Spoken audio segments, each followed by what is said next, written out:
जी की कथा। दो सेठानियाँ थीं। एक के घर में धन बहुत था पर वह कंजूस थी। दूसरी के पास धन थोड़ा कम था पर मन से वह बहुत अमीर थी। रोज सवेरे उठती, गंगा स्नान करती, तुलसी माता, बड़ पीपल सींचने, भगवान के मंदिर जाके पूजा करती। धर्मराज सूरज भगवान की कहानी सुनती, भगवान के भोग लगाकर अतिथि को जिमाती, गाय कुत्ता के लिए ग्रास निकालती। दूसरी सेठानी इस धर्मात्मा को देखकर हंसती और कहती, पता नहीं दिन भर क्या करती रहती है। थोड़े समय बाद दोनों सेठानियों को भगवान का बुलावा आया। धर्मात्मा सेठानी के तो यमराज जी ने विमान भेजा और दूसरी को दूत मारते ही ले गया। रास्ते में सेठानी बोली, मेरे को भूख लगी है। तो दूत बोले, किसी को कुछ दिया होगा तो मिलेगा। फिर बोली, प्यास लगी है। दूत बोले, किसी को पानी पिलाया तो मिलेगा। रास्ते में उसे काट चुभने लगे, गर्मी पड़ने लगी, पर दूत तो उसे घसीटे ही ले गए। अब सेठानी बहुत पछताने लगी कि सब कुछ होते हुए भी दान धर्म नहीं किया। इतने में यमराज का दरबार आया। धर्मात्मा बुढ़िया को भगवान के पास सिंहासन मिला और वह उस पर बैठी थी। उधर दूसरी सेठानी को तपते कुंड में डाल दिया। अब सेठानी यमराज से बोली, मुझे 1.25 पहर का जीवन दान दे दो, मैं वापस आकर दंड भोग लूंगी। यमराज बोले, ठीक है। सेठानी के शरीर में वापस प्राण डाल दिए। संसार में आते ही पंडितों को बुलाकर सेठानी ने धर्मराज की कथा सुनी, सब तरह से धर्म किया। इतने में समय पूरा हो गया। अब की बार विमान आया। 1.25 पहर के दान धर्म से सेठानी को स्वर्ग मिला। धर्मराज जी की परम भक्त पोपा बाई की कथा। एक गांव में एक पोपा बाई रहती थी। जब वह 5 साल की थी तभी से वह नियम से धर्मराज जी व्रत की कथा सुनती थी और व्रत करती थी। एक दिन उसने अपने भाई व भाभी से कहा कि मैं शादी नहीं करूंगी, अब मैं अपना समय भगवान की पूजा अर्चना में ही बिताना चाहती हूँ। इसलिए मेरी झोपड़ी गांव के बाहर बनवा दो और गांव में सबको कह दो कि वह अपनी गाय व बछड़ों को मेरे यहाँ ही घास भूस चरने को भेज दो और जिसकी भी इच्छा हो, श्रद्धा हो, मुझे खाना भिजवा दो। एक दिन नगर का राजा शिकार खेलने जंगल में आया और गांव के बाहर जंगल के पास बनी झोपड़ी देखकर रुक गया।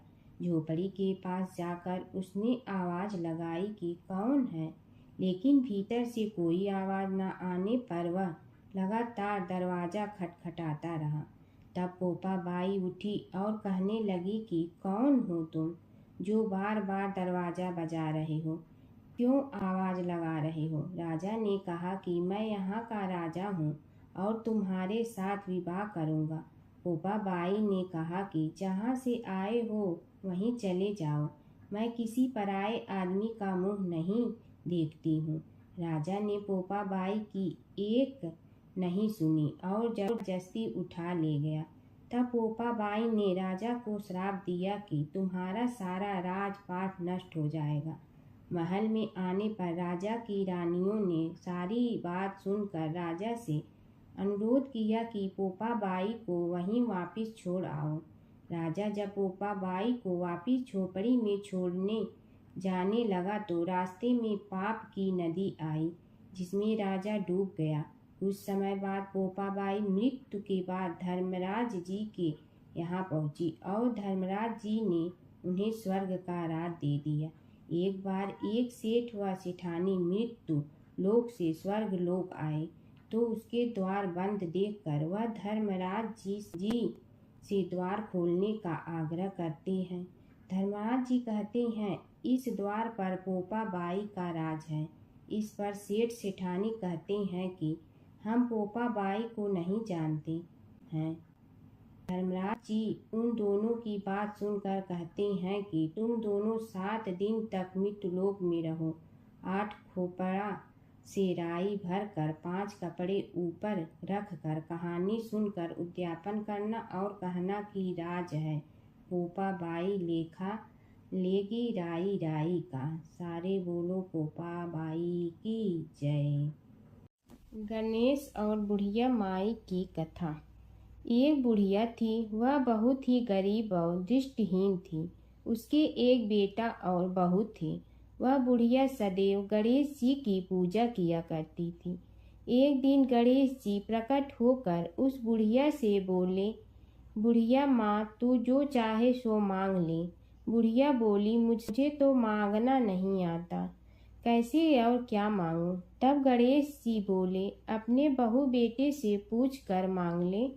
तब बुढ़िया ने अपने बेटे से कहा, गणेश जी कहते हैं तू कुछ मांग ले, बता मैं क्या मांगूं। पुत्र ने कहा, माँ तू धन मांग ले। बहू से पूछा तो बहू ने कहा, नाती मांग ले। तब बुढ़िया ने सोचा कि ये तो अपने अपने मतलब की बात कर रहे हैं। अतः उस बुढ़िया ने पड़ोसन से पूछा तो उन्होंने कहा, बुढ़िया तू तो थोड़े दिन जियोगी, क्यों तू धन मांगो और क्यों नाती मांगे। तू तो अपनी आँखों की रोशनी मांग ले, जिससे तेरी जिंदगी आराम से कट जाए। इस पर बुढ़िया बोली, यदि आप प्रसन्न है तो मुझे 9 करोड़ की माया दे, निरोगी काया दे, अमर सुहाग दे, आँखों की रोशनी दे, नाती दे, पोता दे और सब परिवार को सुख दे और अंत में मोक्ष दे। यह सुनकर तब गणेश जी बोले, बुढ़िया माँ, तुमने तो हमें ठग लिया। फिर भी जो तूने मांगा है वचन के अनुसार सब तुझे मिलेगा। और यह कहकर गणेश जी अंतर ध्यान हो गए। उधर बुढ़िया माँ ने जो कुछ मांगा वह सब कुछ मिल गया। हे गणेश जी महाराज, जैसे तुमने उस बुढ़िया माँ को सब कुछ दिया वैसे ही सबको देना। समय की बात है कि विष्णु भगवान का विवाह लक्ष्मी जी के साथ निश्चित हो गया। विवाह की तैयारी होने लगी। सभी देवताओं को निमंत्रण भेजे गए, परंतु गणेश जी को निमंत्रण नहीं दिया। कारण जो भी रहा हो, अब भगवान विष्णु की बारात जाने का समय आ गया। सभी देवता अपनी पत्नियों के साथ विवाह समारोह में आए। उन सब ने देखा कि गणेश जी कहीं दिखाई नहीं दे रहे हैं। तब वे आपस में चर्चा करने लगे कि क्या गणेश जी को कोई न्योता नहीं दिया है या स्वयं गणेश जी ही नहीं आए हैं। सभी को इस बात पर आश्चर्य होने लगा। तभी सब ने विचार किया कि विष्णु भगवान से ही इसका कारण पूछा जाए। विष्णु भगवान से पूछने पर उन्होंने कहा कि हमने गणेश जी के पिता भोलेनाथ महादेव को न्योता भेजा है। यदि गणेश जी अपने पिता के साथ आना चाहते हैं तो आ जाते, अलग से न्योता देने की कोई आवश्यकता भी नहीं थी। दूसरी बात यह है कि उनको 1.25 मन मूंग, 1.25 मन चावल, 1.25 मन घी और 1.25 मन लड्डू का भोजन दिन भर में चाहिए। यदि गणेश जी नहीं आएंगे तो कोई बात नहीं, दूसरे के घर जाकर इतना सारा खाना पीना अच्छा भी नहीं लगता। इतनी वार्ता कर ही रहे थे कि किसी एक ने सुझाव दिया, यदि गणेश जी आ भी जाए तो उनके द्वारपाल बनाकर बैठा देंगे कि आप घर की याद रखना। आप तो चूहे पर बैठकर धीरे धीरे चलोगे तो बारात से बहुत पीछे रह जाओगे। यह सुझाव भी सबको पसंद आ गया तो विष्णु भगवान ने भी अपनी सहमति दे दी। होना क्या था कि इतने में गणेश जी वहां आ पहुंचे और उन्हें समझा बुझा कर घर की रखवाली करने बैठा दिया गया। बारात चल रही थी, तब नारद जी ने देखा कि गणेश जी तो दरवाजे पर ही बैठे हुए हैं। तो वे गणेश जी के पास गए और रुकने का कारण पूछा। गणेश जी कहने लगे कि विष्णु भगवान ने मेरा बहुत अपमान किया है। नारद जी ने कहने लगे कि अपनी मूसक देना को आगे भेज दे तो वह रास्ता खोद देगी, जिससे उनके वाहन धरती में धंस जाएंगे। तब आपको सम्मान पूर्वक बुलाना पड़ेगा। अब तो गणेश जी ने अपनी मूसक सेना जल्दी से आगे भेज दी और सेना ने जमीन पोली कर दी। जब बारात वहां से निकली तो रथों के पहिए धरती में धंस गए। लाख कोशिश करे परंतु पहिए नहीं निकले। सभी ने अपने अपने उपाय किए परंतु पहिए तो नहीं निकले, बल्कि जगह जगह से टूट गए। किसी की समझ में नहीं आ रहा था कि अब क्या किया जाए। तब तो नारद जी ने कहा, आप लोगों ने गणेश जी का अपमान करके अच्छा नहीं किया। यदि उन्हें मना कर लाया जाए तो आपका कार्य सिद्ध हो सकता है और यह संकट टल सकता है। शंकर भगवान ने अपने दूत नंदी को भेजा और वे गणेश जी को लेकर आए। गणेश जी का आदर सम्मान के साथ पूजन किया। तब कहीं रथ के पहिए निकले। अब रथ के पहिए निकल के परंतु टूट फूट गए तो उन्हें सुधारे गए। पास के खेत में खाती काम कर रहा था, उसे बुलाया गया। खाती अपना कार्य करने के पहले श्री गणेशाय नमः कहकर गणेश जी की वंदना मन ही मन करने लगा। देखते ही देखते खाती ने सभी पहियों को ठीक कर दिया। तब खाती कहने लगा कि हे देवताओं, आपने सर्वप्रथम गणेश जी को नहीं मनाया होगा और न ही उनकी पूजन की होगी, इसीलिए तो आपके साथ यह संकट आया है। हम तो मूर्ख अज्ञानी हैं, फिर भी पहले गणेश जी को पूजते हैं, उनका ध्यान करते हैं। आप लोग तो देवतागण हैं, फिर भी आप गणेश जी को कैसे भूल गए? अब आप लोग भगवान श्री गणेश जी की जय बोल कर जाएं तो आपके सब काम बन जाएंगे और संकट कट जाएंगे। ऐसा कहते हुए बारात वहां से चल दी और विष्णु भगवान को लक्ष्मी जी के साथ विवाह संपन्न करा के सभी सकुशल घर लौट आए। हे गणेश जी महाराज, आपने विष्णु को जैसे कारज सारियो ऐसे कारज सबको सिद्ध कर दो। बोलो गजानन भगवान की जय। एक बार एक नगर में एक मालिन रहती थी। उसके पति चल बसे थे। उसका एक 4 साल का पुत्र था। उसकी सास कठोर हृदय की स्त्री थी। वह बहू को बहुत तकलीफ देती थी। एक दिन सास ने बहू और पोते को घर से निकाल दिया। वे दोनों रोते हुए चलते चलते एक जंगल में जा पहुंचे। वहां एक बड़े पेड़ के नीचे बैठ गए। वहां से थोड़ी दूर पर एक गणेश जी का मंदिर था। वहां बहुत लोग गणेश जी के दर्शन करने आते थे। दर्शन करके गणेश जी को प्रसाद चढ़ाते थे। फिर वह प्रसाद सबको बांट देते थे। इस प्रसाद से माँ बेटे का गुजारा होने लगा। दोनों गणेश जी की पूजा पाठ में लग गए। एक दिन उन्होंने सोचा क्यों न हम भी जंगल से फूल लाकर बेचें। वे रोज जंगल से फूल लाकर उसकी माला बनाकर बेचने लगे। साथ में पूजा की सामग्री और प्रसाद भी बेचने लगे। इससे उनको आमदनी होने लगी। गणेश जी की कृपा से आमदनी बढ़ने लगी। जल्दी ही उन्होंने एक मकान और एक दुकान बना लिया। एक राजा की लड़की मंदिर में रोज पूजा करने आती थी। मालिन के बेटे को देखकर राजकुमारी उस पर मोहित हो गई और उसे विवाह करने की सोचने लगी। उसने अपनी भाभी से अपने मन की बात कही। भाभी अनुभवी थी। उसने कहा, ये तो मालिन का बेटा है और तुम एक राजा की बेटी हो। यदि तुमने उससे विवाह किया तो तुम्हारी बहुत बेइज्जती होगी। पर राजकुमारी अपनी बात पर अड़ी रही। उसने कहा, मैंने तो प्रतिज्ञा कर ली है कि उसी से विवाह करूंगी। भाभी ने घर जाकर सारी बात राजा को बता दी। राजा ने मना नहीं किया और विवाह के लिए तैयार हो गए। उन्होंने बड़े धूमधाम से बेटी का विवाह मालिन के बेटे के साथ कर दिया। मालिन ने सबसे पहले बेटे बहू को गणेश जी के मंदिर में ले जाकर पूजा पाठ करवाया और गणेश जी का आशीर्वाद दिलवाया। इसके बाद पूरे नगर में यह बात फैल गई कि गणेश जी की पूजा करने से सब दुख कष्ट दूर हो जाते हैं। इस बात पर सुनते ही नगर के सभी लोग मंदिर आने लगे। मालिन और उसके बेटे की बिक्री और बढ़ गई। उधर उसकी सास के बुरे दिन आ गए। अन्नदाता उससे रूठ गए और वह भूखों मरने लगी। एक दिन वह रोती धोती उसी गणेश जी के मंदिर में आ पहुंची। वहां वह मालिन के बेटे से बोली, मैं भूखी हूँ, मुझे रोटी कपड़ा दे दो, इसके बदले में तुम्हारा सारा काम कर दूंगी। लड़के को दया आ गई और उसे काम पर रख लिया।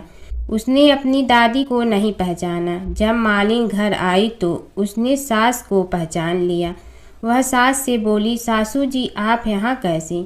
सास ने पोते की तरफ इशारा करके कहा, मेरी इस सेठ के यहाँ नौकरी लग गई है। बहू बोली, यह आपका पोता है और यह घर भी आपका ही है, यह दुकान भी आपकी ही है।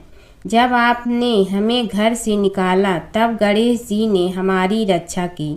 बहू की बात सुनकर सास बोली, मेरी करनी मैं भोगूंगी। बहू बोली, सासू जी अब आप हमारे यहाँ रहो और पोते का सुख देखो। हे गणेश जी महाराज, जैसा सुख आपने मालिन को दिया वैसा ही सुख सबको देना। गणेश जी की कथा। एक बार गणेश जी एक छोटे बालक के रूप में चिमटी में चावल और चमचे में दूध लेकर निकले। वो हर किसी से कह रहे थे कि कोई मेरी खीर बना दो, कोई मेरी खीर बना दो। एक बुढ़िया बैठी हुई थी, उसने कहा, ला मैं बना दूं। वह छोटा सा बर्तन चढ़ाने लगी। तब गणेश जी ने कहा कि दादी माँ, छोटी सी भगोनी मत चढ़ाओ, तुम्हारे घर में जो सबसे बड़ा बर्तन है वही चढ़ा दो। बुढ़िया ने वही चढ़ा दिया। वह देखती रह गई कि वह जो थोड़े से चावल उस बड़े बर्तन में डाली थी वह तो पूरा भर गया है। गणेश जी ने कहा, दादी माँ, मैं नहा कर आता हूँ। खीर तैयार हो गई हो तो बुढ़िया के पोते पोती खीर खाने के लिए रोने लगे। बुढ़िया ने कहा, गणेश जी तेरे भोग लगाना कहकर चूल्हे में थोड़ी सी खीर डाली और कटोरी भर भर कर बच्चों को दे दी। बुढ़िया की पड़ोसन ऊपर से देख रही थी, तो बुढ़िया ने सोचा यह चुगली कर देगी, तो एक कटोरा भर कर उसे भी पकड़ा दिया। बेटे की बहू ने चुपके से एक कटोरा खीर खाई और कटोरा चक्की के नीचे छुपा दिया। अभी भी गणेश जी नहीं आए थे। बुढ़िया को भी भूख लग रही थी। वह भी एक कटोरा खीर खाकर किवाड़ के पीछे बैठकर एक बार फिर कहा कि गणेश जी आपके भोग लगे कहकर खाना शुरू कर दिया। तभी गणेश जी आ गए। बुढ़िया ने कहा, आ जा रे गणेशिया, खीर खा ले, मैं तो तेरी ही राह देख रही थी। गणेश जी ने कहा, दादी माँ, मैंने तो खीर पहले ही खा ली। बुढ़िया ने कहा, कब खाई? गणेश जी ने कहा, जब तेरे पोते पोती ने खाई तब खाई थी, जब तेरी पड़ोसन ने खाई तब खाई थी, और जब तेरी बहू ने खाई तब भी खाई थी, और जब तूने खाई तो मेरा पेट पूरा ही भर गया। बुढ़िया ने कहा, बेटा और सारी बात तो सोच, पर बहू बेचारी का तो नाम मत लो। वह तो सुबह से काम में लग रही है, उसने फिर खीर कब खाई? गणेश जी ने कहा, चाकी के नीचे देख, झूठा कटोरा पड़ा है, और तूने तो मेरे भोग तो लगाया, वह तो वैसे ही खा गई। बुढ़िया ने कहा, बेटा घर की बात है, घर में ही रहने दो। अब बताओ बची हुई खीर का क्या करूं? गणेश जी ने कहा, नगरी जी जिमा दो। बुढ़िया ने पूरी नगरी जिलवा दी, फिर भी बर्तन पूरा ही भरा था। राजा को पता लगा तो बुढ़िया को बुलाया और कहा, क्यों रे बुढ़िया, ऐसा बर्तन तेरे घर पर सोवे अच्छा लगे या हमारे घर पर सोवे? बुढ़िया ने कहा, राजा जी आप ले लो। राजा जी ने खीर का बर्तन महल में मंगा लिया। लाते ही खीर में कीड़े मकोड़े बिच्छू हो गए और दुर्गंध आने लगी। यह देखकर राजा जी ने बुढ़िया से कहा, बुढ़िया बर्तन वापस ले जा, तो मुझे मेरे गणेश जी ने दिया। बुढ़िया ने बर्तन वापस लिया, लेते ही सुगंधित की हो गई। घर आकर बुढ़िया ने गणेश जी से कहा, बची हुई खीर का क्या करें? गणेश जी ने कहा, झोपड़ी के कोने में खड्डा खोद कर गाड़ दो, उसी जगह सुबह उठकर वापस खोदेगी तो धन के 2-4 पैसे मिलेंगे। ऐसा कहकर गणेश जी अंतर ध्यान हो गए। जाते समय झोपड़ी के लात मारते हुए गए तो झोपड़ी के स्थान पर महल हो गया। सुबह बहू ने फावड़ा लेकर पूरे घर को खोद दिया तो कुछ भी नहीं मिला। बहू ने कहा, सासू जी, थारो गणेश जी तो झूठे हैं।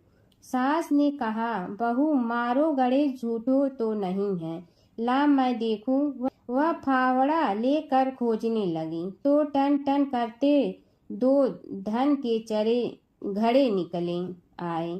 बहू ने कहा, सासू जी, गणेश जी तो साचो ही हैं। सास ने कहा, गणेश जी तो भावनाओं का भूखा है। यह गणेश जी जैसा आपने बुढ़िया को दिया वैसा सबको देना। जमुना की कहानी। प्राचीन समय में एक गांव था जिसमें दो बहनें रहा करती थी। एक बहन का नाम गंगा था तो दूसरी बहन का नाम जमुना था। एक बार दोनों बहनें एक साहूकार के खेत से गुजर रही थी तो जमुना ने 13 दाने जौ के तोड़ लिए, जिसे देख गंगा बोली कि तुझे तो ग्रहण लग गया, तूने चोरी की है।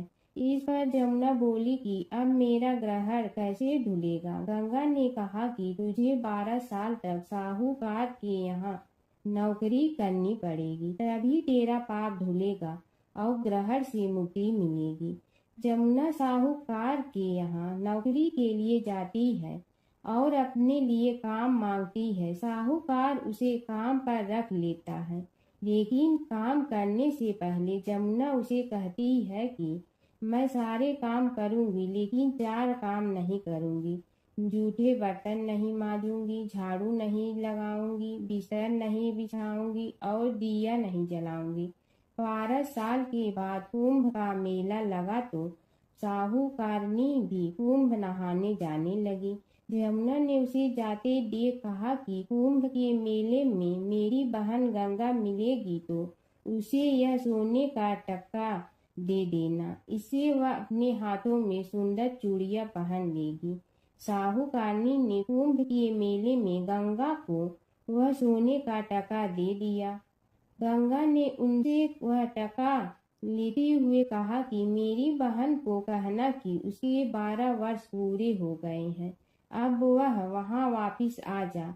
साहूकार व साहूकारनी वापिस घर आए तब जमुना मटके में पानी भर रही थी। दोनों जमुना से बोले कि हमने सोने का वह टका तेरी बहन गंगा को दे दिया था और उसने कहा है कि तेरे 12 वर्ष पूरे हो गए हैं, इसलिए अब तुम वापिस जाओ। यह समाचार सुनते ही जमुना सहस्त्र धारा में बदल गई और बहने लगी।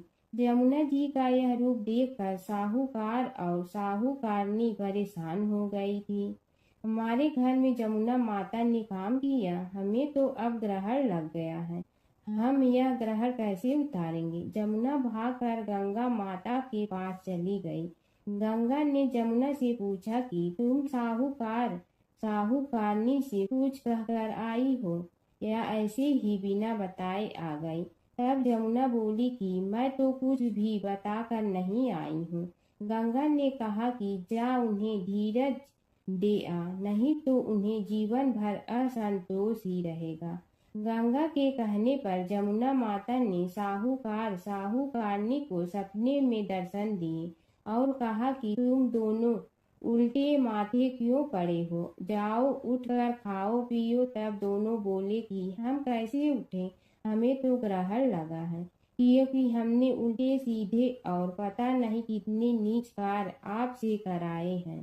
तब जमुना जी बोली कि तुम्हें ग्रहण नहीं लगा है, ग्रहण तो मुझे लगा था कि मैंने तुम्हारे खेत से 13 दाने जौ के चुराए थे। मैं तो अपना ग्रहण उतारने तुम्हारे घर आई थी। मेरा ग्रहण तुम्हारे घर में 12 वर्ष तक रहने से उतर गया है और मेरी मुक्ति हो गई है। जमुना जी ने कहा कि तुम्हें कोई ग्रहण नहीं लगा है, उल्टे मेरे 12 वर्ष तक यहाँ रहने से तुम्हारी भी मुक्ति हो गई है। यह कहकर जमुना जी स्वप्न से चली गई। दोनों उठकर देखते हैं कि उनके घर में पहले से भी अधिक धन हो गया है। हे जमुना माता, जैसे आपने साहूकार व साहूकारनी की मुक्ति कराई, वैसे ही आप अपने सभी भक्तों की करना। बसेरे की कहानी। किसी गांव में एक भाट व एक जाट रहता था। दोनों में घनिष्ठ मित्रता थी। एक बार जाट अपनी बहन के घर जाने को तैयार हुआ तो भाट अपनी ससुराल जाने को तैयार हुआ। दोनों साथ चल पड़े तो रास्ते में रुककर एक कुएं की मुंडेर पर बैठ गए। जाट ने भाट से कहा कि नगर बसेरा कर लेते हैं। इस पर भाट बोला कि तू ही नगर बसेरा कर ले, मैं तो अपनी ससुराल जा रहा हूँ, वहाँ खूब खातिर होगी। मेरी तू कर ले नगर बसेरा। जाट वहीं कुएं के पास बैठ पानी की घंटी और चावल का दाना लेकर नगर बसेरा करने लगा। नगर बसेरा करने के साथ जाट कहने लगा कि नगर बसेरा जो करे सो मल धोवे पाँव, ताता माड़ा तापसी देगी मेरी माँ। माँ देगी मावशी तेगी द्वारका का वास, मीठा मीठा घास वृंदावन का वास। पाँच कुल्थी छठी रास मेरी जीवड़ो श्री कृष्ण के पास। डालू पानी हो जाए घी झट से निकल जाए मेरा जी। यह सब कर कर के वह जाट बहन के पास चल पड़ा। जाट की बहन ने भाई के आने पर उसकी खातिर की खी बूरा के साथ भाई को जिमाया। दोनों ने बैठकर ढेर सारी बातें की। इधर भाट अपने ससुराल पहुंचा तो वहां आग लगी हुई थी। आग बुझाने वह भी लग गया, जिसमें हाथ मुंह भी काले हो गए और खुद भी थोड़ा सुलझ गया। ना रोटी ना पानी के लिए ही किसी ने पूछा। एक पड़ोसन आई तो उसने भाट की सास को कहा कि जमाई आया है, जरा उस आओ भगत कर लो। बुढ़िया बोली कि सब कुछ तो जल गया है, अब कहाँ से आओ भगत करूं। तब पड़ोसन ने ही भाट को एक रोटी के साथ छाछ दी। उसने वही खाकर गुजारा किया। शाम को दोनों फिर घर की ओर चल पड़े और रास्ते में मिल गए और एक दूसरे का हाल पूछा। भाट बोला कि मेरी ससुराल में तो आग लगी हुई थी, आग बुझाते मैं खुद काला हो गया हूँ, ना रोटी मिली ना पानी। जाट बोला कि मेरी तो बहुत खातिर हुई। फिर बोला कि मैंने कहा था ना कि नगर बसेरा कर ले, अब कर ले। लेकिन भाट ने फिर मना कर दिया। कहने लगा कि चाहे रोटी दे या न दे, तेरी तो माँ है, दही चूरमा का पेड़ा धरा पाएगा। भाट ने फिर नगर बसेरा नहीं किया, जाट ने कर लिया। नगर बसेरा जो करे सो मल धोवे पाँव, ताता माड़ा तापसी देगी मेरी माँ। माँ देगी मावशी देगी द्वारका का वास, मीठा मीठा घास वृंदावन का वास। पाँच कुल्थी छठी रास मेरा जीवड़ो श्री कृष्ण के पास। डालू पानी हो जाए घी झट से निकल जाए मेरा जी। करके वह चल पड़ा। घर पहुँचते ही जाट की मावशी ने बहुत लाड प्यार किया। उधर भाट घर गया तो उसकी भैंस खो गई थी। बाप एक लाठी रखे तो दूसरी उठाए और कहने लगा कि ससुराल गया तो आग लगा दी, अब यहाँ आया तो भैंस खो दी। बाप ने कहा कि पहले भैंस लेकर आ, तभी रोटी पानी मिलेगा। सारा दिन भाट भैंस ढूंढता रहा, लेकिन उसे भैंस नहीं मिली। जाट और भाट की मुलाकात फिर से बाजार में हो गई। जाट ने भाट के हाल चाल पूछे तो भाट बोला कि आते ही भैंस खो गई, बस उसी दिन से भैंस ढूंढ रहा हूँ। रोटियां का तो पूछो ही मत। जाट ने कहा कि मैंने तो पहले ही कहा था कि नगर बसेरा कर ले। जाट की बात सुनकर भाट बोला कि तेरे नगर बसेरे में इतनी ताकत है तो चल अब कर लेते हैं। दोनों ने बैठकर नगर बसेरा किया। नगर बसेरा जो करे सो मल धोवे पाँव, ताता माड़ा तापसी देगी मेरी माँ।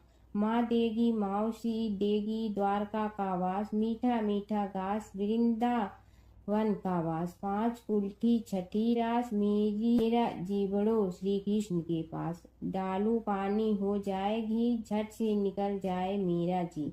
दोनों के नगर बसेरा करने पर भाट जैसे ही आगे बढ़ा तो उसकी खोई भैंस मिल गई, जिसे लेकर घर पहुंचा। घर पहुंचते ही माँ ने कहा कि लड़के को आते ही घर से निकाल दिया, सारे दिन से ये भूखा प्यासा भटक रहा है। यह कहकर उसकी माँ ने उसको खूब खिलाया पिलाया। इस घटना के बाद सारे नगर में ढिंढोरा पिटवा गया कि तब कोई अपने पीहर या सास से आते जाते नगर बसेरा करें। जैसे भाट को नगर बसेरा करने का फल मिला, वैसे ही हर किसी को मिलेगी है। माता सीता की कथा। यह कहानी सीता माता कहती थी और श्री राम इसे सुना करते थे। एक दिन श्री राम भगवान को किसी काम के लिए बाहर जाना पड़ा, तो सीता माता कहने लगी कि भगवान, मेरा तो 12 वर्ष का नित्य नियम है। अब आप बाहर जाएंगे तो मैं अपनी कहानी किसे सुनाऊंगी। श्री राम ने कहा कि तुम कुएं की पाल पर जाकर बैठ जाना और वहां जो औरतें पानी भरने आएंगी उन्हें अपनी कहानी सुना देना। सीता माता कुएं की पाल पर जाकर बैठ जाती हैं। एक स्त्री आई, उसने रेशम की जड़ी की साड़ी पहन रखी थी और सोने का घड़ा ले रखा था। सीता माता उसे देख कहती हैं कि बहन, मेरा 12 वर्ष का नित्य नेम सुन लो। पर वह स्त्री बोली कि मैं तुम्हारा नित्य नेम सुनूंगी तो मुझे घर जाने में देरी हो जाएगी और मेरी सास मुझसे लड़ेंगी। उसने कहानी नहीं सुनी और चली गई। उसकी रेशम जड़ी की साड़ी फट गई, सोने का घड़ा मिट्टी के घड़े में बदल गया। सास ने देखा तो पूछा कि ये किसका दोष अपने सिर लेकर आ गई है। बहू ने कहा कि कुएं पर एक औरत बैठी थी, उसने कहानी सुनने के लिए कहा, लेकिन मैंने सुनी नहीं, जिसका यह फल मिला है। बहू की बात सुनकर अगले दिन वही साड़ी और घड़ा लेकर सास कुएं की पाल पर गई। सास को वहीं माता सीता बैठी मिली, तो माता सीता ने कहा कि बहन, मेरी कहानी सुन लीजिए। सास बोली कि एक बार छोड़, मैं तो 4 बार कहानी सुन लूंगी। राम आए, लक्ष्मण आए, देश के पुजारी आए, नित नेम का नेम लाए, आओ राम बैठो राम। तपी रसोई जियो राम, माखन मिश्री खाओ राम। दूध बतासा पियो राम, सूत के पल का मोठो राम। साल दुसाला पोठो राम, साल दुसाला ओढ़ो राम। जब बोलो जब राम ही राम, राम संवारे सबके काम। खाली घर भंडार भरेंगे, सबका बेड़ा पार करेंगे। श्री राम जय राम जय जय राम। सास बोली कि बहन, कहानी तो बहुत अच्छी लगी। कहानी सुनकर सास घर चली गई और उसकी साड़ी फिर से रेशम जड़ी की बन गई। मिट्टी का घड़ा फिर सोने के घड़े में बदल गया। बहू कहने लगी, सासू माँ, आपने ये सब कैसे किया। सास ने कहा कि बहू, तू दोष लगा के आई थी और मैं अब दोष उतार कर आ रही हूँ। बहू ने फिर पूछा कि वह कुएं वाली स्त्री कौन है। सास बोली कि वे सीता माता थी। वे पुराने से नया कर देती हैं, खाली घर में भंडार भर देती हैं। वह लक्ष्मी जी का वास घर में कर देती हैं। आदमी की जो भी इच्छा हो उसे पूरा कर देती हैं। बहू बोली कि ऐसी कहानी मुझे भी सुना दो। सास बोली कि ठीक है, तुम भी सुनो। और सास ने कहानी शुरू की। राम आए, लक्ष्मण आए, देश के पुजारी आए, नित नेम का नेम लाए, आओ राम बैठो राम। तपी रसोई जियो राम, माखन मिश्री खाओ राम। दूध बतासा पियो राम, सूत के पल का मोठो राम।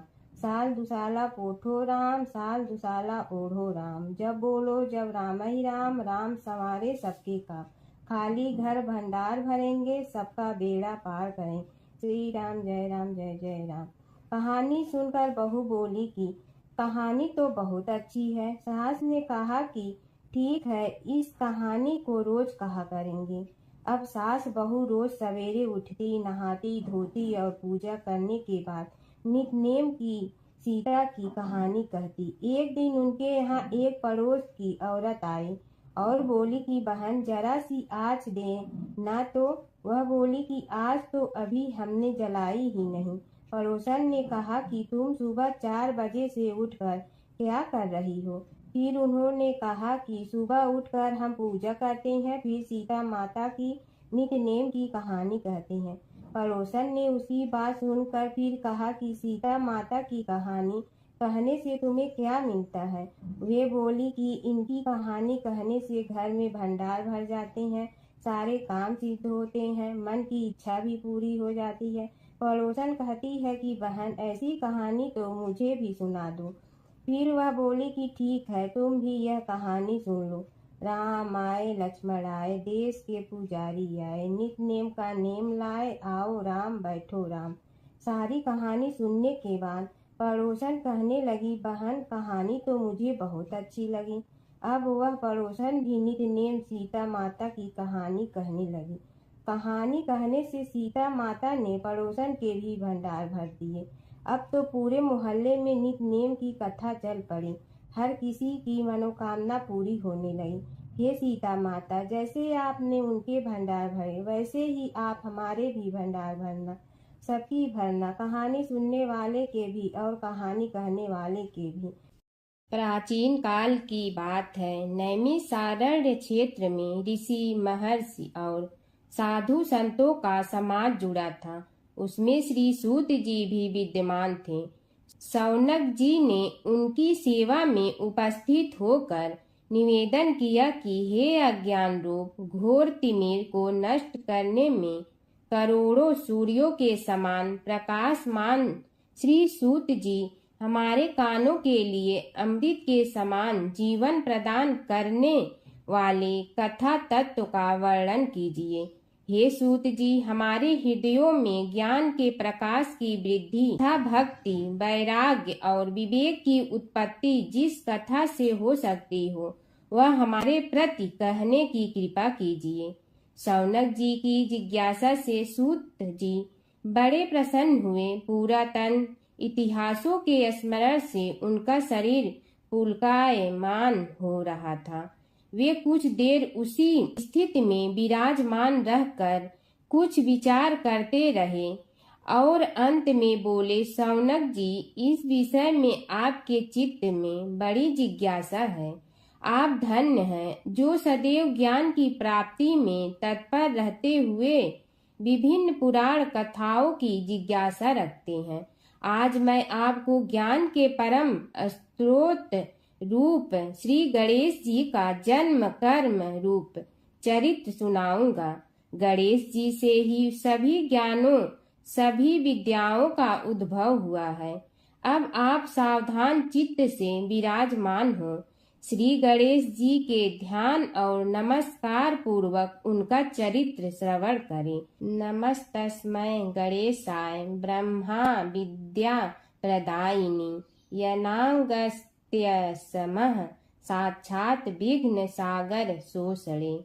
कैसे हैं वे श्री गणेश जो सभी प्रकार की ब्रह्म विद्याओं को प्रदान करने वाले, अर्थात ब्रह्मा के सगुण और निर्गुण स्वरूप पर प्रकाश डालने और जीव ब्रह्मा का अभेद प्रतिपादन करने वाली विद्याओं के दाता हैं। वे विघ्नों के समुद्रों को महर्षि अगस्त्य के समान शोषण करने में समर्थ हैं।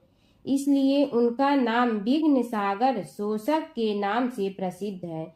मैं उन भगवान श्री गणेश जी को नमस्कार करता हूँ।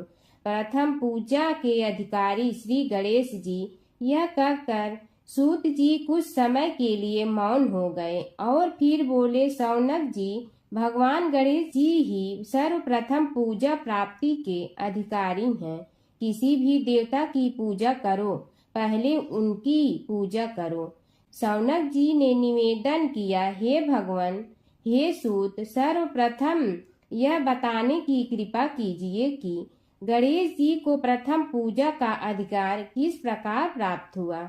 इस विषय में मेरी बुद्धि मोह को प्राप्त हो रही है कि सृष्टि रचयिता ब्रह्मा जी, पालन करता भगवान नारायण और संहार करता शिव जी में से किसी को प्रथम पूजा का अधिकारी क्यों नहीं माना गया। यह त्रिदेव ही तो सबसे बड़ा देवता माने जाते हैं।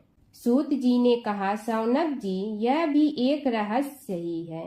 देखो, अधिकार मांगने से नहीं मिलता, इसके लिए योग्यता होनी चाहिए। संसार में अनेकों देवी देवताएं पूजे जाते हैं। पहले जो जिसका इष्ट देव होता है वह उसी की पूजा किया करता है। इससे बड़े देवताओं के महत्व में कमी आने की आशंका उत्पन्न हो गई। इस कारण देवताओं में परस्पर विवाद होने लगा। वे उसका निर्णय प्राप्त करने के लिए शिव जी के पास पहुँचे और प्रणाम करके पूछने लगे, प्रभु हम सब में प्रथम पूजा का अधिकारी कौन है। शिव जी सोचने लगे कि किसे प्रथम पूजा का अधिकारी माने। तभी उन्हें एक युक्ति सूझी। बोले, देवगण, इसका निपटारा बातों से नहीं तथ्यों से होगा।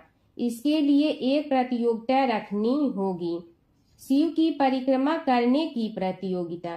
देवगण उनका मुख देखने लगे, शंकित हृदय से सोचने लगे कि कैसी प्रतियोगिता रहेगी। यह शिव जी ने उनके मन के भाव ताड़ लिए, इसलिए सांत्वना भरे शब्दों में बोले, घबराओ मत, कोई कठिन परीक्षा नहीं ली जाएगी। बस इतना ही कि सभी अपने अपने वाहनों पर चढ़कर संसार की परिक्रमा करो और फिर यहाँ लौट आओ। जो पहले लौटेगा वही सर्वप्रथम पूजा का अधिकारी होगा। अब क्या देर थी, सभी अपने अपने वाहन पर चढ़कर दौड़ पड़े। किसी का वाहन गजराज था तो किसी का सिंह, किसी का भैंसा तो किसी का मृग, किसी का हंस तो किसी का उल्लू, किसी का अश्व तो किसी का श्वान। अभिप्राय यह है कि वाहनों को विविधता के दर्शन उस समय जितने भले प्रकार से हो सकते थे उतने अन्य समय में नहीं। सबसे गया बीता वाहन गणेश जी का था मूषक, उससे चूहा भी कहते हैं। ऐसे वाहन के बल भरोसे इस प्रतियोगिता में सफल होना तो क्या, सम्मिलित होना भी हास्यास्पद है। गणेश जी ने सोचा, छोड़ो, क्या होगा प्रतियोगिता में भाग लेने से, हम तो यहाँ बैठे रहकर ही तमाशा देखेंगे। वे बहुत देर तक विचार करते रहे। अंत में उन्हें एक युक्ति सूझी। शिव जी स्वयं ही जगदाता हैं, यह संसार उन्हीं का प्रतिबिंब है, तब क्यों न इन्हीं की परिक्रमा कर ली जाए।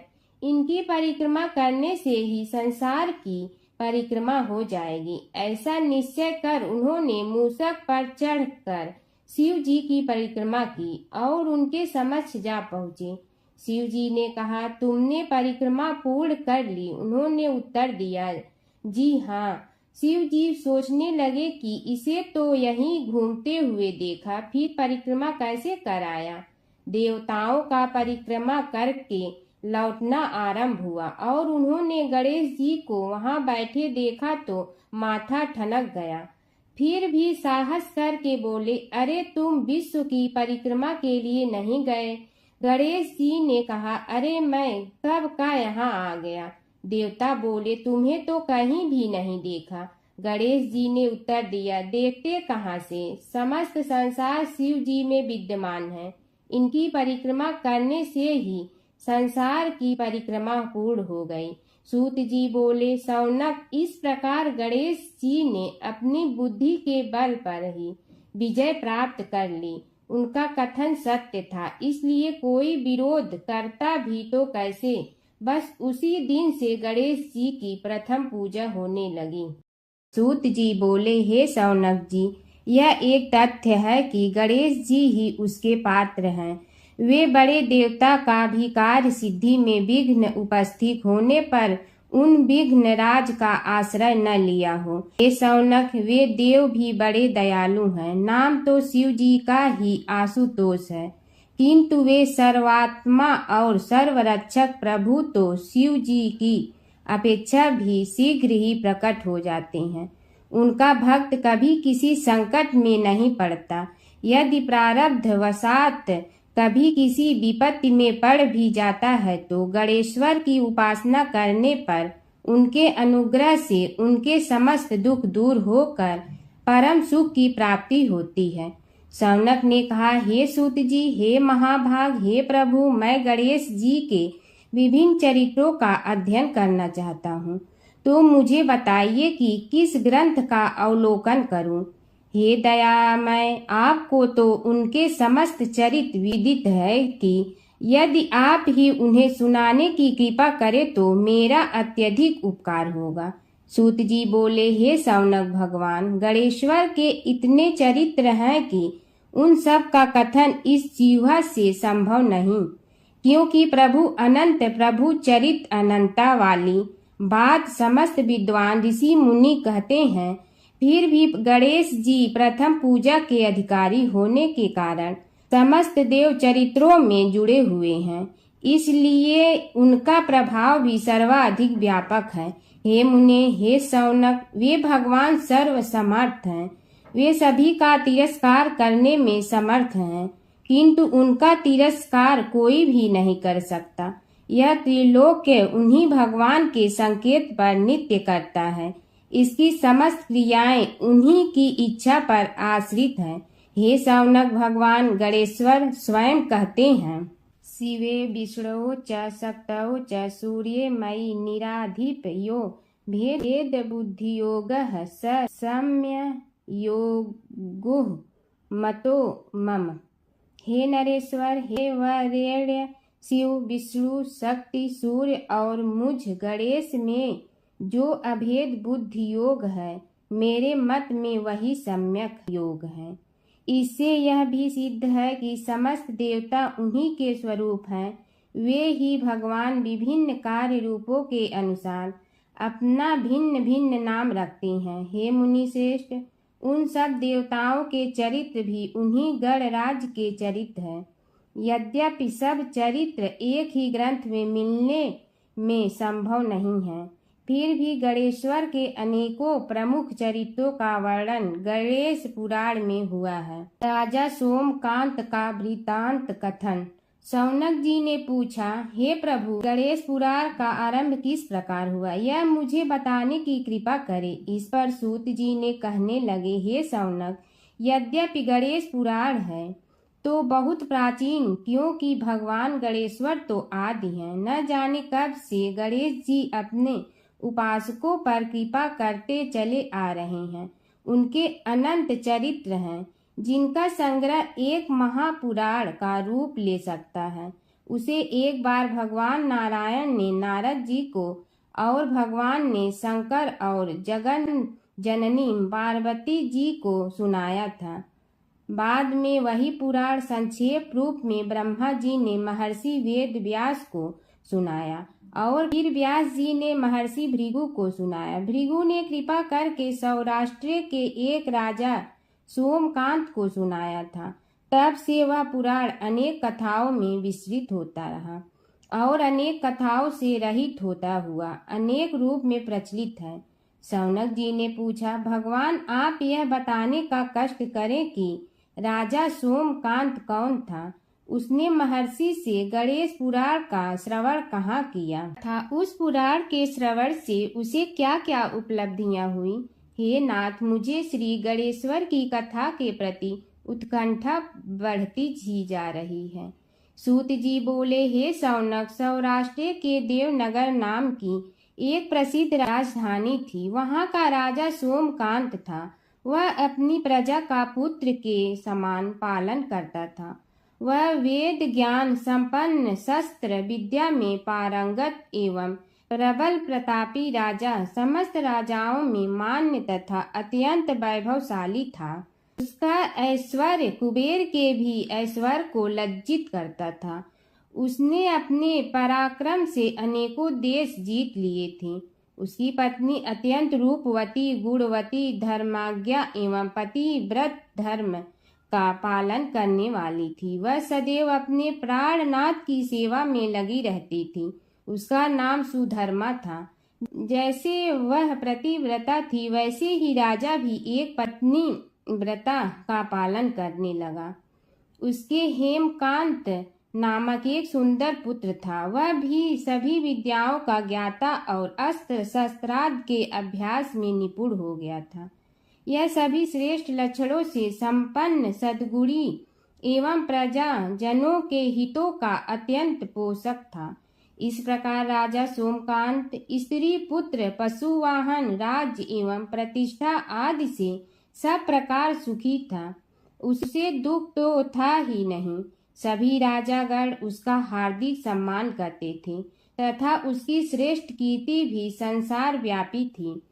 परंतु युवा अवस्था के अंत में सोमकांत को घृणित कोष्ठ रोग हो गया। उसके अनेक उपचार किए गए, किंतु कोई लाभ नहीं हुआ। रोग शीघ्रता से बढ़ने लगा और उसके कीड़े पड़ गए।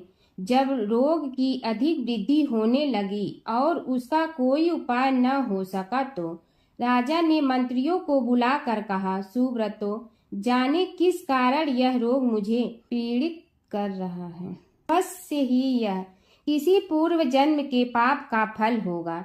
इसलिए मैं अब अपना समस्त राजपाट छोड़कर वन में रहूंगा। मेरे पुत्र हेमकांत को मेरे समान मानकर राज्य शासन का धर्म पूर्वक संचालन कराते रहें। यह कहकर राजा ने शुभ दिन दिखवाकर अपने पुत्र हेमकांत को राज्य पद पर अभिषेक किया और अपनी पत्नी सुधर्मा के साथ निर्जन वन की ओर चल दिया। प्रजापालक राजा के वियोग में समस्त प्रजा जन अश्रु बहाते हुए उनके साथ चले गए। राज्य की सीमा पर पहुंचकर राजा ने अपने पुत्र अमात्यगण और प्रजाजनों को समझाया, आप सब लोग धर्म के जानने वाले, श्रेष्ठ आचरण में तत्पर एवं सहृदय हैं। यह संसार तो वैसे भी परिवर्तनशील है। जो आज है वह कल नहीं था और आने वाले कल में भी नहीं रहेगा। इसलिए मेरे जाने से दुख का कोई कारण नहीं है। मेरे स्थान पर मेरा पुत्र सभी कार्यों को करेगा। इसलिए आप सब उसके अनुशासन में रहते हुए उसे सदैव सम्मान करते रहें। फिर पुत्र से कहा, बेटा, यह स्थिति सभी के समझ आती रही है। हमारे पूर्व पुरुष भी परंपरागत रूप से वृद्धावस्था आने पर वन में जाते रहे हैं। मैं कुछ समय पहले ही वन में जा रहा हूँ, तो कुछ पहले या पीछे जाने में कोई अंतर नहीं पड़ता। यदि कुछ वर्ष बाद जाऊं तब भी मोह का त्याग करना ही होगा। इसलिए हे वत्स, तुम दुखित मत हो और मेरी आज्ञा मानकर राज्य शासन को ठीक प्रकार चलाओ। ध्यान रखना, क्षत्रिय धर्म का कभी त्याग न करना और प्रजा को सदा सुखी रखना। इस प्रकार राजा सोमकांत ने सभी को समझा बुझाकर वहां से वापस लौट आया और स्वयं अपनी पतिव्रता भार्या के साथ वन में प्रवेश किया। पुत्र हेमकांत के आग्रह से उसने सुबल और ज्ञान गम्य नामक 2 आत्माओं को भी साथ ले लिया। उन सब ने एक समतल एवं सुंदर स्थान देखकर वहां विश्राम किया। तभी उन्हें एक मुनि कुमार दिखाई दिया। राजा ने उससे पूछा, तुम कौन हो, कहाँ रहते हो? यदि उचित समझो तो मुझे बताओ। मुनि बालक ने कोमल बाणी में कहा, मैं महर्षि भृगु का पुत्र हूँ। मेरा नाम च्यवन है। हमारा आश्रम निकट में ही है। अब आप भी अपना परिचय दीजिए। राजा ने कहा, मुनि कुमार, आपका परिचय पाकर मुझे बड़ी प्रसन्नता हुई। मैं सौराष्ट्र के देवनगर नामक राज्य का अधिपति रहा हूँ। अब अपने पुत्र को राज्य देकर मैंने अरण्य की शरण ली है। मुझे कुष्ठ रोग अत्यंत पीड़ित किए हुए हैं। उसकी निवृत्ति का कोई उपाय करने वाला हो तो कृपा कर मुझे बताइए। मुनि कुमार ने कहा, मैं अपने पिताजी से अपना वृतांत कहता हूँ, फिर वे जैसा कहेंगे आपको बताऊंगा। यह कहकर मुनि बालक चला गया और कुछ देर में ही आकर बोला, राजन, मैंने आपका वृतांत अपने पिताजी को बताया। उनकी आज्ञा हुई है कि आप सब मेरे साथ आश्रम में चलकर उनसे भेंट करें, तभी आपके रोग के विषय में भी विचार किया जाएगा। राजा सोमकांत के पूर्व जन्म का वृत्तांत भृगु द्वारा वर्णन। राजा अपनी पत्नी और अमात्यों के सहित च्यवन के साथ साथ भृगु आश्रम में जा पहुंचा और उन्हें प्रणाम कर बोला, हे भगवान, हे महर्षि, मैं आपकी शरण हूँ। आप मुझ कुष्ठी पर कृपा कीजिए। महर्षि बोले, राजन, यह तुम्हारे किसी पूर्व जन्म कृत पाप का ही उदय हो गया है। इसका उपाय मैं विचार करके बताऊंगा। आज तो तुम सब स्नान आज से निवृत्त होकर रात्रि विश्राम करो। महर्षि की आज्ञा अनुसार सबने स्नान, भोजन आदि के उपरांत रात्रि व्यतीत की और प्रातः काल स्नान आदि नित्य कर्मों से निवृत्त होकर महर्षि की सेवा में उपस्थित हुए। महर्षि ने कहा, राजन, मैंने तुम्हारे पूर्व जन्म का वृतांत जान लिया हूँ और यह भी विदित कर लिया है कि किस पाप के फल से तुम्हें इस रोग की प्राप्ति हुई है। यदि तुम चाहो तो उसे सुना दूं। राजा ने हाथ जोड़कर निवेदन किया, बड़ी कृपा होगी मुनिनाथ, मैं उसे सुनने के लिए उत्कंठित हूँ। महर्षि ने कहा, तुम पूर्व जन्म में एक धनवान वैश्य के लाडले पुत्र थे। वह वैश्य विंध्याचल के निकट कौलहार नामक ग्राम में निवास करता था। उसकी पत्नी का नाम सुलोचना था। तुम उसी वैश्य दंपत के पुत्र हुए। तुम्हारा नाम कामद था। तुम्हारा लालन पालन बड़े लाड चाव से हुआ। उन्होंने तुम्हारा विवाह एक अत्यंत सुंदरी वैश्य कन्या से कर दिया था, जिसका नाम कुटुम्बिनी था। यद्यप तुम्हारी भार्या सुशीला थी और तुम्हें सदैव धर्म में निरत देखना चाहती थी, किंतु तुम्हारा स्वभाव वासनांध होने के कारण दिन प्रतिदिन उज्जवल होता जा रहा था। किंतु माता पिता भी धार्मिक थे, इसलिए उनके सामने तुम्हारी उज्ज्वलता दबी रही। परंतु माता पिता की मृत्यु के बाद तुम निरंकुश हो गए और अपनी पत्नी की बात भी नहीं मानते थे। तुम्हें अनाचार में प्रवृत्त देखकर उसे दुख होता था, तो भी उसका कुछ बस न चलता था। तुम्हारी उन्मत्तता चरम सीमा पर थी। अपनों से भी द्वेष और क्रूरता का व्यवहार किया करते थे। हत्या आदि कराते थे। तुम्हारे लिए सामान्य बात हो गई। पीड़ित व्यक्तियों ने तुम्हारे विरुद्ध राजा से पुकार की। अभियोग चला और तुम्हें राज्य की सीमा से भी बाहर चले जाने का आदेश हुआ। तब तुम घर छोड़कर किसी निर्जन वन में रहने लगे। उस समय तुम्हारा कार्य लोगों को लूटना और हत्या करना ही रह गया। एक दिन माध्याह्न काल था। गुणवर्धक नामक एक विद्वान ब्राह्मण उधर से निकला। बेचारा अपनी पत्नी को लिवाने के लिए ससुराल जा रहा था। तुमने उस ब्राह्मण युवक को पकड़कर लूट लिया। प्रतिरोध करने पर उसे मारने लगे तो वह चित्कार करने लगा, मुझे मत मार, मत मार, देख मेरा दूसरा विवाह हुआ है। मैं पत्नी को लेने के लिए जा रहा हूँ। किंतु तुम तो क्रोध बस में ऐसे लीन हो रहे थे कि तुमने उसकी बात सुनकर भी नहीं सुनी। जब उसे मारने लगे तो उसने श्राप दे दिया, अरे हत्यारे, मेरी हत्या के पाप से तो सहस्त्र कल्प तक घोर नरक भोगोगे। तुमने उसकी कोई चिंता न की और सिर काट लिया। राजन, तुमने ऐसी ऐसी एक नहीं बल्कि अनेक निरीह हत्याएं की थी, जिनकी गणना करना भी पाप है।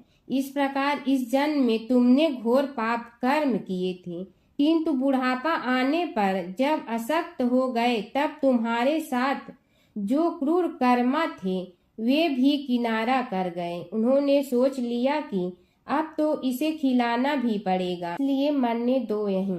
अमोघ प्रभाव गणेश उपासना का कथन। राजन, अब तुम निरालंब थे, चल फिर तो सकते ही नहीं थे। भूख से पीड़ित रहने के कारण रोगों ने भी घेर लिया। उधर से जो कोई निकलता तुम्हें घृणा की दृष्टि से देखता हुआ चला जाता। तब तुम आहार की खोज में बड़ी कठिनाई से चलते हुए एक जीर्ण शीर्ण देवालय में पहुंचा। उसमें भगवान गणेश्वर की प्रतिमा विद्यमान थी। तब न जाने किस पुण्य के उदय होने से तुम्हारे मन में गणेश जी के प्रति भक्ति भाव जागृत हुआ। तुम निराहार रहकर उनकी उपासना करने लगे। उससे तुम्हें सब कुछ मिला और रोग भी कम हुआ। राजन, तुमने अपने साथियों की दृष्टि बचाकर बहुत सा धन एक स्थान पर गाड़ दिया था। अब तुमने उस धन को उसे देवालय के जीर्णोद्धार में लगाने का निश्चय किया। शिल्पी बुलाकर उस मंदिर को सुंदर और भव्य बनवा दिया। इस कारण कुख्याति सुख्याति में बदलने लगी। फिर यथा समय तुम्हारी मृत्यु हुई। यमदूतों ने पकड़कर तुम्हें यमराज के समक्ष उपस्थित किया। यमराज तुमसे बोले, जीव, तुमने पाप और पुण्य दोनों ही किए हैं और दोनों का ही भोग तुम्हें भोगना है, किंतु पहले पाप का फल भोगना चाहते हो पुण्य का। इसके उत्तर में तुमने प्रथम अपने पुण्य कर्मों के भोग की इच्छा प्रकट की और इसीलिए उन्होंने तुम्हें राजकुल में जन्म लेने के लिए भेज दिया। पूर्व जन्म में तुमने भगवान गणाध्यक्ष का सुंदर एवं भव्य मंदिर बनवाया था, इसलिए तुम्हें सुंदर देह की प्राप्ति हुई। यह कहकर महर्षि भृगु कुछ रुके। उन्होंने देखा कि राजा को इस वृतांत पर शंका हो रही है। तभी महर्षि के शरीर में असंख्य विकराल पक्षी उत्पन्न होकर राजा की ओर झपटे। उनकी चोंच बड़ी तीक्ष्ण थी, जिनसे वे राजा के शरीर को नोच नोच कर खाने लगे। उसके कारण उत्पन्न असहनीय पीड़ा से व्याकुल हुए राजा ने महर्षि के समक्ष हाथ जोड़कर निवेदन किया, प्रभु आपका आश्रम तो समस्त द्वेष आदि से परे है और यहाँ मैं आपकी शरण में बैठा हूँ, तब यह पक्षी मुझे आकर ही क्यों पीड़ित कर रहे हैं। हे मुनिनाथ, इनसे मेरी रक्षा कीजिए। महर्षि ने राजा के अंतर्वचन सुनकर सांत्वना देते हुए कहा, राजन, तुमने मेरे वचनों में शंका की थी और जो मुझ सत्यवादी के कथन में शंका करते हैं उसे खाने के लिए मेरे शरीर से इसी प्रकार पक्षी प्रकट हो जाते हैं, जो कि मेरे हुंकार करने पर भस्म हो जाया करते हैं। यह कर महर्षि ने हुंकार की और तभी वे समस्त पक्षी भस्म हो गए। राजा श्रद्धावनत होकर उनके समक्ष अश्रुपात करता हुआ बोला, प्रभु अब आप पाप से मुक्त होने का उपाय कीजिए। महर्षि ने कुछ विचार कर कहा, राजन, तुम पर भगवान गणेश्वर की कृपा सहज रूप से है और वे ही प्रभु तुम्हारे पापों को भी दूर करने में समर्थ हैं, इसलिए तुम उनके पाप नाशक चरित्रों का श्रवण करो। गणेश पुराण में उनके चरित्रों का भले प्रकार वर्णन हुआ है, अतएव तुम श्रद्धा भक्ति पूर्वक उसी को सुनने में चित्त लगाओ। राजा ने प्रार्थना की, महामुनि, मैंने गणेश पुराण का नाम भी आज तक नहीं सुना, तो उनके सुनने का सौभाग्य कैसे प्राप्त कर सकूंगा। हे नाथ, आपसे अधिक ज्ञानी और प्रकांड विद्वान और कौन हो सकता है। आप ही मुझ पर कृपा कीजिए।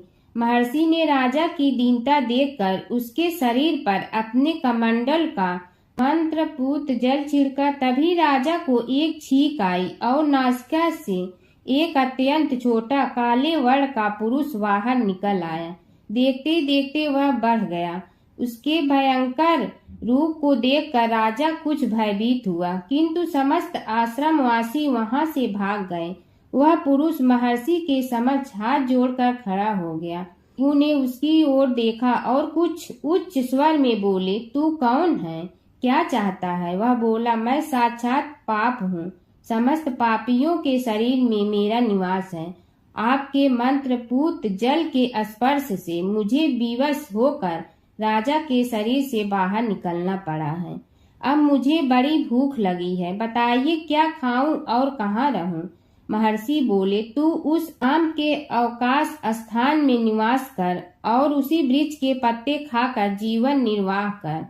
यह सुनते ही वह पुरुष आम के वृक्ष के पास पहुंचा, किंतु उसके स्पर्श मात्र से वह वृक्ष जलकर भस्म हो गया। फिर जब पाप पुरुष को रहने के लिए कोई स्थान दिखाई न दिया तो वह भी अंतर्हित हो गया। कीड़ी नगरा सींचने की कहानी। एक गांव में एक बुढ़िया माई रहती थी। उसके 2 बेटे तथा बहू भी थे। बुढ़िया माई भगवान श्री हरि विष्णु की परम भक्त थी। अपना जीवन दान धर्म पुण्य कार्य कर्मों में लगाती थी, परंतु बुढ़िया माई कभी भी मंदिर और सत्संग में व तीर्थ स्थानों पर नहीं जाती थी। एक बार गांव में भागवत कथा हो रही थी। बेटे ने कहा, माँ, आप सारा दिन घर में रहती हैं, आप मंदिर में भागवत कथा सुनने क्यों नहीं जाती। बुढ़िया माई ने बेटे का मन रखने के लिए कह दिया कि आज जाऊंगी, परंतु नहीं गई। ऐसा करते करते 6 दिन निकल गए। बुढ़िया माई के बेटे ने कहा, माँ, आज अंतिम दिन है, आज तो कथा सुनने आपको जाना ही पड़ेगा। सारा दिन घर का काम करके बुढ़िया माई ने जाते जाते इतनी देर कर दी कि अंतिम दिन की भागवत कथा भी समाप्त हो गई। भगवान श्री हरि विष्णु सन्यासी का रूप धारण करके बुढ़िया माई के पास आए और बोले, बुढ़िया माई, तुम कहाँ जा रही हो? बुढ़िया माई ने कहा, मैं भागवत कथा सुनने जा रही हूँ। तब सन्यासी रूपधारी भगवान श्री हरि विष्णु ने कहा, अब इतनी देर से क्यों जा रही हो? वहाँ तो अब कथा समाप्त हो गई है, अब वहाँ जाकर क्या करोगी? बुढ़िया माई ने कहा, अब घर से निकली हूँ तो जाकर ही रहूंगी। सब सन्यासी रूपधारी भगवान श्री हरि विष्णु ने कहा कि अब कथा समाप्त हो गई, भक्त लोग भी अपने अपने घर चले गए, अब तुम वहाँ से क्या लाओगी? तो बुढ़िया माई बोली, कुछ नहीं तो मैं वहाँ से एक ईंट ही उठा लाऊंगी।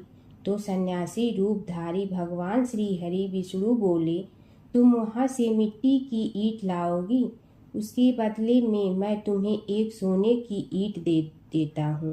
बुढ़िया माई ने ईंट ले ली और घर की तरफ चल पड़ी और विचार करने लगी कि यदि यह ईंट मैं घर लेकर जाऊंगी तो बेटे बहू झगड़ने लगेंगे, इसीलिए घर के आंगन में बाहर ही बुढ़िया माई ने वह ईंट जमीन में गाड़ दी। परंतु अब बुढ़िया माई का ध्यान उस ईंट पर ही रहने लगा। खाने पीने घर के काम करने में सदैव बुढ़िया माई अपना ध्यान सोने की ईंट पर ही लगाई रखती। बेटे बहू ने पूछा, माँ, पूरे दिन घर के आंगन में क्या करती रहती हो? तो बुढ़िया माई ने कहा, मैं आने जाने वाले को देखती रहती हूँ। एक दिन बुढ़िया माई मर गई। यमराज के दूत बुढ़िया माई को लेने आए। बुढ़िया माई को लेकर धर्मराज जी के पास पहुँचे और धर्मराज जी को सारी बात बतलाई। धर्मराज जी ने बुढ़िया माई को कुतिया की योनि दे दी और कुतिया उसी पेड़ के नीचे बैठी रहती। बुढ़िया माई की बहू ने कहा, इस कुतिया को यहाँ से भगाओ, नहीं तो यह बच्चों को काट जाएगी। तो उसके बेटे ने उसकी पीठ पर एक लकड़ी मारी और बुढ़िया माई मर गई और को सर्प की योनि मिली। आंगन में सर्प को देखकर बेटे बहू ने किसी को काट नहीं जाए इसी डर से मार दिया। फिर बुढ़िया माई मरकर धर्मराज जी के पास पहुंची। बुढ़िया माई कीड़ी का रूप धारण करके उस आंगन में कीड़ी नगरा बना लिया। आंगन में कीड़ी नगरा हो गया। घर वाले बहुत परेशान हुए। घर वाले भोजन भी नहीं बना रहे थे और मन ही मन होने का स्मरण करने लगे। तब भगवान श्री हरि विष्णु सन्यासी का रूप धारण करके आए और बोले कि कुछ खाने को दे दो। तो घरवाले ने कहा, महाराज, हमारे खाने को भी कुछ नहीं बनाया क्योंकि हमारे घर में कीड़ी नगरा हो गया है, आप ही इसका कुछ उपाय बतलाइए। तब महाराज जी ने आंगन में खोदा और सोने की 28 निकाली और दोनों बेटों को दे दी और कहा, तुम्हारी माँ के नाम से दान पुण्य करना, धर्मशाला बनवाना, स्कूल बनवाना, प्याऊ लगवाना, गौशाला में गाय के चारे खाने की व्यवस्था करना। परंतु दोनों बेटे आपस में झगड़ने लगे कि तू दान कर, तू दान कर। किसी ने बुढ़िया माई के नाम से कोई दान नहीं किया और कीड़ी नगरा वहाँ उसी स्वरूप में स्थापित रहा। कुछ दिन बाद सन्यासी वापस आया और बुढ़िया माई के बेटों ने भगवान स्वरूपधारी सन्यासी महाराज से कहा कि हमारी घर की हालत वैसी की वैसी है, कीड़ी नगरा तो वैसे का वैसा ही है। तब साधु रूपधारी सन्यासी महाराज ने कहा, वह सोने के ईंट के टुकड़े लाओ और उन्हें बेचकर उनसे जो भी धन मिले उसे तुम्हारी माँ के नाम से दान पुण्य करो। इस कीड़ी नगरा पर शक्कर और आटा डालो। तुम ऐसा करोगे तो तुम्हारी माँ को मोक्ष प्राप्ति होगी। और उनके घर से कीड़ी नगरा चला गया। जो व्यक्ति प्रतिदिन सुबह प्रातः आटा और शक्कर कीड़ी नगरे पर डालता है वह सदैव धनवान पुत्रवान, संपन्न, सुख शांति से जीवन यापन करता है। उसके घर में कभी कोई कष्ट नहीं आता है। उसका जीवन सदा सर्वदा आनंद से व्यतीत होता है। उसके परिवारजन उसे अत्यधिक स्नेह प्रदान करते हैं। कीड़ी नगरा प्रतिदिन सींचने से जुड़ी नगरी की कहानी सुनने से, दान पुण्य व धर्म कार्यों में रुचि लगाने से जीवन उत्तम हो जाता है। हर व्रत कथा के साथ पढ़ी और सुनी जाने वाली लपसी तपसी की यह कहानी। एक लपसी था, एक तपसी था। तपसी हमेशा भगवान की तपस्या में लीन रहता था।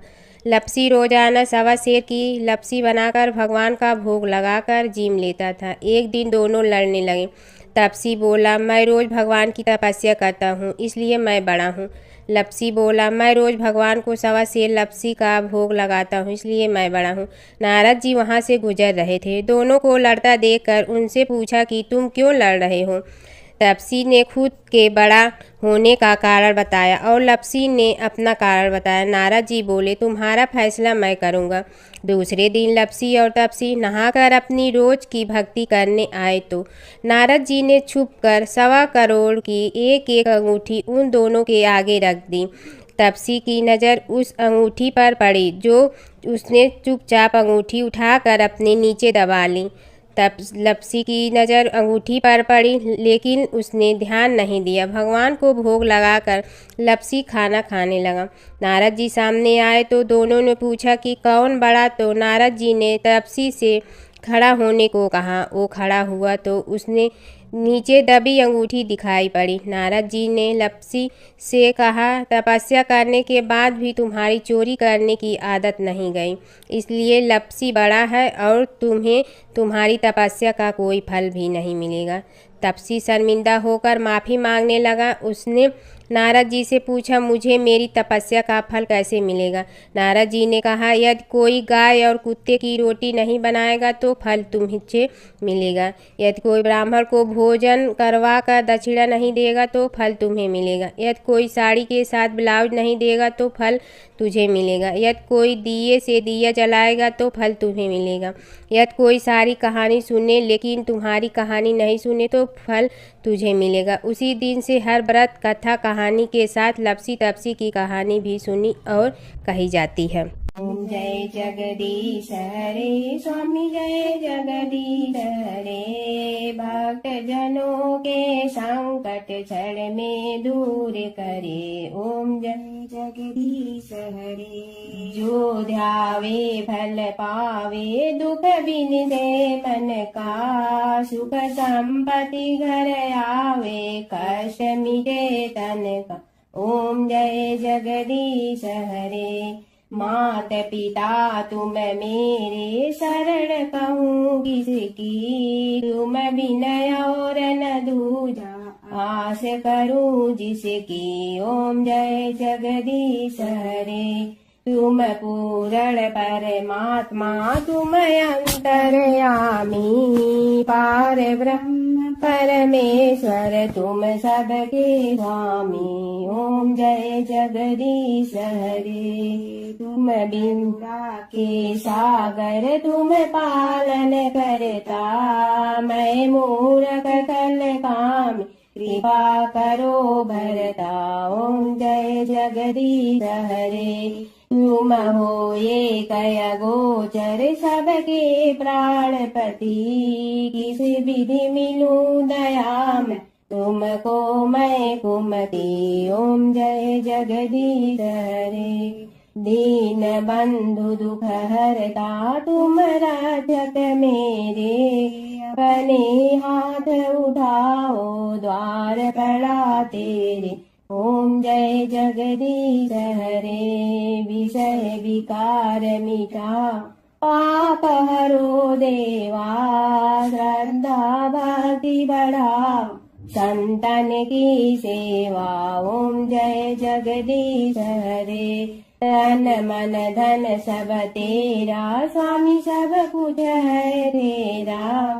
तेरा तुझको अर्पण क्या लागे मेरा।